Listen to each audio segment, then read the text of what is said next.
close the Velcro rig, first bring the top and bottom flap in without removing the clamps from the canopy. Then place the shrivel flap between the top flap and the bottom flap to contain the pack job.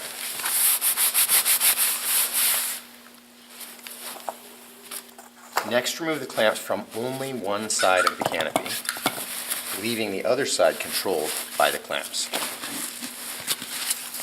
Bring the side flap up and insert it under the shrivel flap.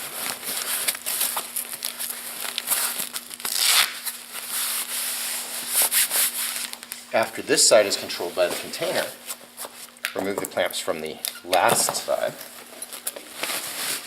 and bring this side flap to the shrivel flap.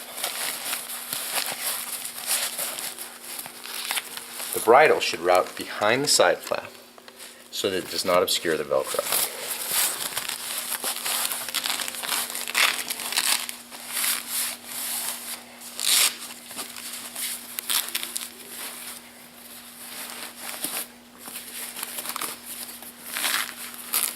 If the shrivel flap has a tuck flap,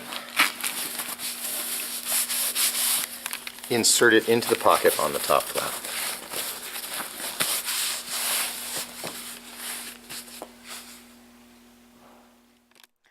One last step, stow the pilot chute. Click the link and you're home free.